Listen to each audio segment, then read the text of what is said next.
Ouais les potox, c'est Antox et bienvenue dans cette nouvelle vidéo consacrée à la critique de l'épisode 35 de Power. Comme d'habitude ça a spoilé de partout, donc je vous invite à regarder l'épisode de votre côté dans un premier temps et ensuite à revenir sur cette vidéo pour qu'on puisse en discuter tous ensemble. Et donc nous sommes de retour entre Marwa et Shona et finalement Shona elle a plutôt bien réagi étant donné que elle a réussi à noyer le poisson. En gros elle retournait la situation à son avantage en disant qu'elle espérait que Marwa ne lui mette pas à l'envers. Ah ben non, hein, c'est même plutôt l'inverse. Et ça a été plutôt efficace, en tout cas au début, puisque à peine arrivé au lendemain, Marwa recommençait à douter sur Shona. Shona d'ailleurs elle a très bien joué puisqu'on voyait qu'elle avait une parfaite maîtrise, un parfait contrôle de son sang-froid. Je trouve que c'est elle qui arrive le mieux à cacher son jeu. Et puis nous partons sur le deuxième jeu où à la clé cette fois-ci il y a deux indices à gagner. Tu l'as compris, cette fois-ci le jeu se fait en duo et tu as du coup une immense structure en fer où tu as une sorte de ficelle qui passe au-dessus avec un crochet suspendu. Au sol tu as des tables avec plusieurs triangles de différentes couleurs et l'objectif est le suivant.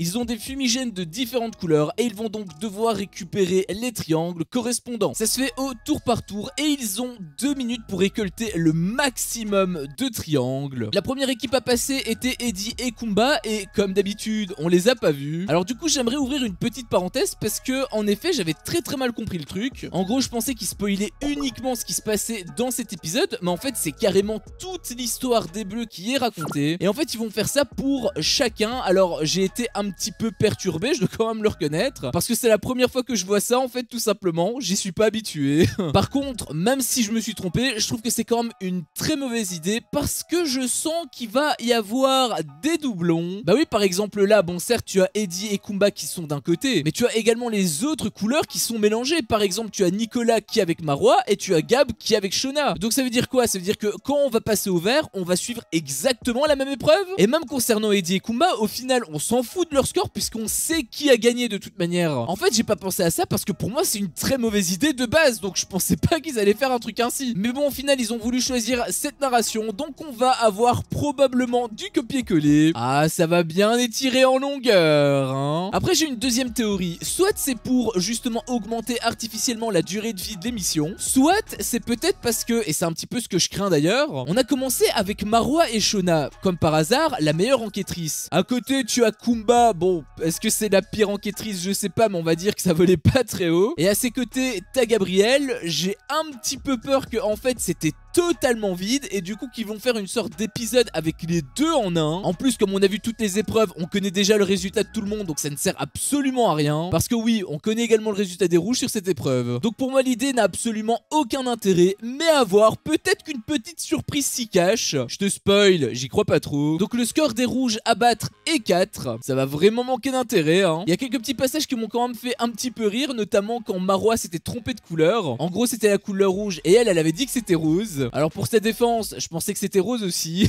T'avais aussi Shona qui m'avait beaucoup fait rire parce qu'elle voyait absolument rien avec la fumée. Une épreuve préparée sur mesure. Aussi j'ai trouvé que le montage était un petit peu bizarre sur cette séquence. Alors en réalité le montage n'y est pas vraiment pour grand chose, c'est surtout à cause de l'idée de base. Parce que tu sais que le score à battre est 4, mais du coup tu sais également que pour Shona et Gab, le score à battre en fait est 5. Bah oui, puisque Shona avait révélé quand elle avait récupéré son troisième triangle qu'il en restait plus que 2. Globalement cette épreuve pour moi était dénuée de suspense et un petit peu à l'image du teaser dont j'ai beaucoup critiqué. Bah je suis désolé hein, mais pour moi ça manque cruellement d'intérêt. Marwa aussi sur la fin avait fait passer Nicolas pour une sorte de débile ou d'enfant ou que sais-je, parce qu'elle le faisait passer un petit peu pour un idiot, comme s'il avait pas compris l'objectif du jeu, comme si justement il s'amusait mais un petit peu comme un bébé. J'avoue que j'avais pas trop apprécié son interview très franchement. Et au final Shona a perdu de peu quand même. La fin d'ailleurs était assez drôle parce qu'il se dépêchait étant donné qu'il restait plus que quelques secondes et du coup il se précipitait, le triangle il partait dans tous les sens, enfin bref là c'était assez drôle. Merci à Shona et Gab de m'avoir quand même transmis une émotion. C'est donc Marwa et Nicolas qui gagnent l'indice, donc étant donné qu'on est concentré sur les bleus, c'est Marwa qui se rend dans un premier temps à la salle. D'ailleurs elle avait fait une réflexion en interview que j'ai pas trop compris puisque c'est sorti un petit peu de nulle part, car elle disait que son power player c'était soit Shona soit Eddie, mais elle avait dit que son power player ne pouvait pas être Eddie étant donné que justement il s'est trompé sur la couleur bleue. Alors oui, c'est vrai, il pourrait mentir, mais connaissant un minimum Eddie, en tout cas à l'écran, je suis pas certain qu'il aurait pensé aussi loin.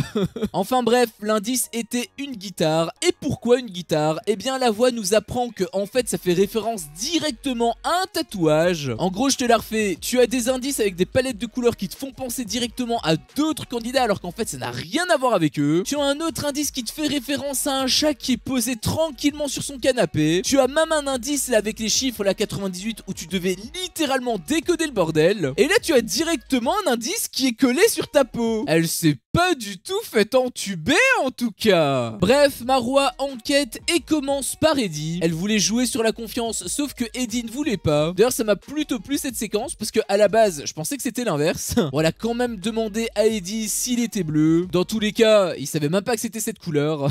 Étant donné que c'est pas le cas, elle le supprime de sa liste des suspects, ce qui fait qu'il ne reste plus que Shona. Et Shona avait fait une petite bourde, puisque elle avait dit justement qu'elle avait déjà été à Hawaï, et elle lui a même montré son tatouage. Alors je sais pas si le tatouage est cette fameuse guitare, mais quoi qu'il en soit, Marois pensait que justement c'était en lien avec Hawaï. Donc dans tous les cas, le fait qu'elle lui ait révélé, c'est pas spécialement bon signe. Bon, après elle avait quand même juré sur la tête de son petit frère qu'elle était pas bleue. Heureusement qu'elle avait demandé à l'épisode précédent d'arrêter de jurer.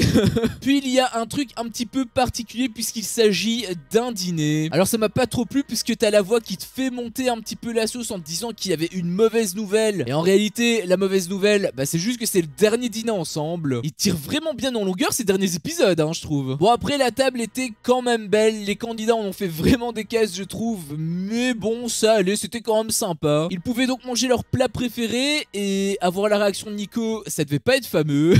S'ensuit ensuite le moment le plus marquant pour les candidats. Alors ça, c'est un petit peu la signature de toutes les émissions de W9. Bien évidemment, on suit que les bleus, donc on se concentre uniquement sur Marois et Shona. Pour Marois, c'était bien évidemment le coup de trahison de Gab. Elle l'avait encore là. Et pour Shona, c'était la fameuse nuit où elle a dormi avec Nicolo. Ils ont pas couché ensemble. Et puis nous repartons au lendemain où apparemment c'est déjà le grand jour. C'était expéditif. Mais avant, la voix annonce une confrontation. Sauf que ce n'est pas une confrontation à l'accoutumée, étant donné que cette fois ça va se faire à l'écrit. C'est vrai que c'était trop facile avec la voix modifiée. D'ailleurs, Eddie a eu une réaction assez suspecte parce que quand justement t'as la voix qui avait annoncé cette confrontation, t'avais Eddie qui était pas très enjoué. Rien qu'avec ça, normalement, t'as déjà compris qu'il était power player. Comme d'hab, on se concentre sur les bleus. Donc tu as Marois et Shona qui se rendent à leurs pièces respectives. D'ailleurs, pour une demi-finale, ça avait quand même beaucoup moins de gueule que les confrontations précédentes. Shona m'avait beaucoup fait rire puisque elle avait dit elle a de gros doutes sur Eddie, donc faut que je me fasse passer pour Eddie, donc faut que j'écrive mal. Petite balle en passant pour Eddie. Après, elle s'était également moquée de l'orthographe de Marois. Bon, sur la fameuse phrase combien de langues tu parles, je sais pas trop où était la faute perso. Après, c'est vrai que Marois, elle avait écrit tu confiance en combien de personnes ici. Bon là d'accord, ok, je veux bien.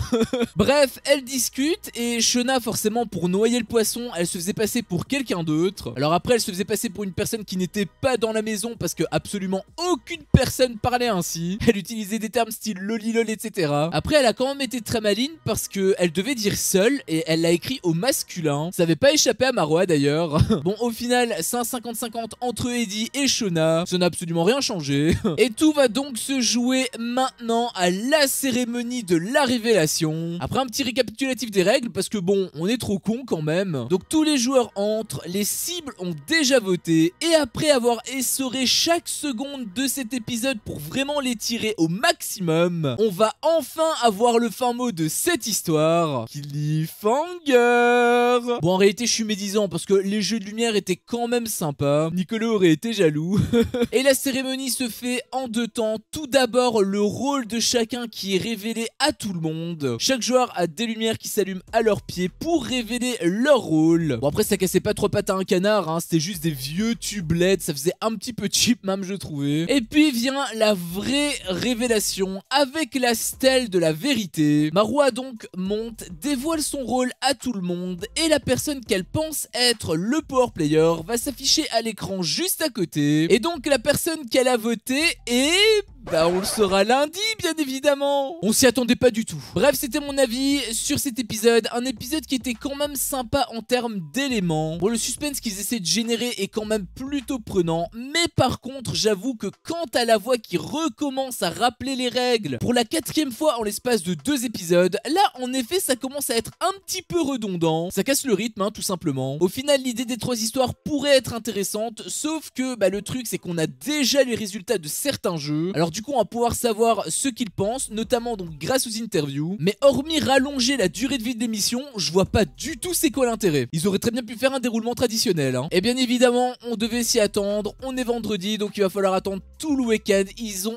osé nous mettre ce cliffhanger. Après ça se sentait, mais bon, je dois reconnaître que ça me fait quand même bien chier. Enfin bref, n'hésitez pas à me dire vous ce que vous pensez en commentaire. Moi perso, je pense quand même que malheureusement elle a trouvé Shona. J'espère pas, mais c'est ce que je pense. Quoi qu'il en soit, j'ai hâte d'être à lundi pour avoir enfin le fin mot de cette histoire. Sur ce, c'est la fin de cette vidéo. Si mon contenu te plaît, fais-le moi savoir en me laissant un énorme pouce bleu. À chaque fois que je vois ça, je vois que mon contenu plaît et donc moi ça me motive à continuer. Si t'es pas encore un peu tox, qu'est-ce que tu attends pour me défoncer ce gros bouton rouge? N'hésite pas à activer la cloche pour ne rien louper et je te dis à la prochaine pour une prochaine vidéo. Ciao.